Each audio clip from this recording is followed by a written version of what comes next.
Well, first I want to go back to the previous question. Oh yeah. 'Cause I actually forgot my damn story. I didn't forget my story, but I forgot to tell the story. So I was Yeah. at a body shop, and this is a shop that I've worked with for 20 years. We have a great relationship, and we were talking about, you know, legacy or inheritance and stuff like that. And he was talking about leaving the body shop and the business and all that stuff as an inheritance to his kids. And, he's really focused on what he could leave behind to his kids in a material fashion. And I was just like, man, Arlie, it's like, I really think the inheritance is showing your kids how to create and how to do this to begin with. Mm, So that's the real inheritance that can be passed down generation to generation, on how to get shit done, how to make it happen. yeah. Yes. Yeah. Yeah. I really like that. But go ahead. I was going to say, now, what was this last question you just asked me?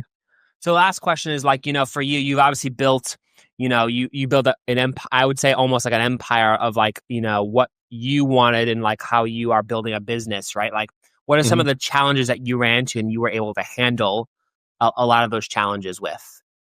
For me, the details. Mm, If you ever read the book, The E Myth, he talks about most people that are entrepreneurs or start their own business.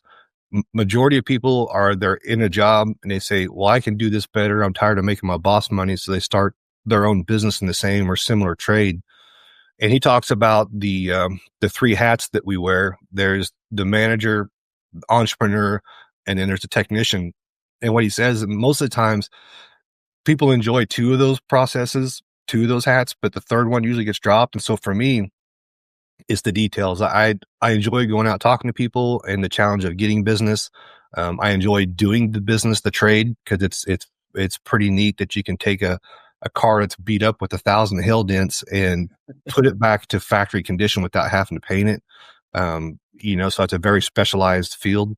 But then when it comes down to the details, it just drains me. It drags me down, beats me up, and then mm, backs the bus up over me. So one of the things is knowing yourself and being aware, finding your blind spots of what you don't enjoy, but then doing the best you can in that area, but also finding help. A good, like for me, a good accountant, or I have my VA that helps keep me in track and keep things going. So it's just one thing that understand you don't have to do it all forever, but yeah.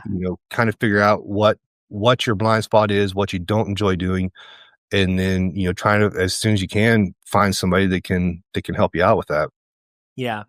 I think it's cool too is that like, you're so knowledgeable in a lot of different areas where like you have to kind of know a little bit about everything. And so Mhm. that's when you do it. And then when you have too much to do, then you give it to somebody else to do, right? Like you just are just kind of, you have to be competent in all these areas in order to have a business. You know what I mean? Yeah, one of the things I try to do is do what I hate, do what I suck at well enough or long enough that I can formulate better questions. That's one of the things I've noticed, especially working with a virtual assistant in the Philippines. Mm, My current assistant, she's been with me for years, but a lot of times, if you have an overseas assistant, you learn how to think clearly through a process to be able to understand and communicate that to them what you really want. right. Exactly. That's totally true. And I think also too is that there's a lot of, you know, you have to kind of communicate what you kind of want. And if you don't say what you want, you're not going to get that. You know what I mean? Because it's like, it's all about communication and like how you actually communicate those things to other people.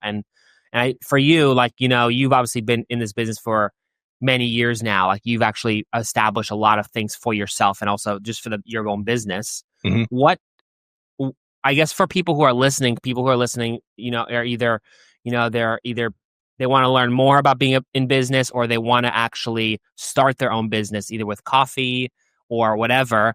What do you recommend for people either to read or to what do you recommend in terms of advice you would give them? Yeah, so Think and Grow Rich is obviously kind of a standard Mhm. book for people. I really like The Magic of Thinking Big. Um, I had it laying around here, I don't know, but and then hold yourself accountable. I learned a long time ago that if you're going to read books and so on, write the date on the inside of the cover that you started the book, and then at when you finish the book, write the date on the back cover, and so that way you can kind of go back and say, "Wow, I've read this 5 times." Um, Wow. You do that each time? Yeah, every time I read Wow. yeah, That's actually a good idea, I like that.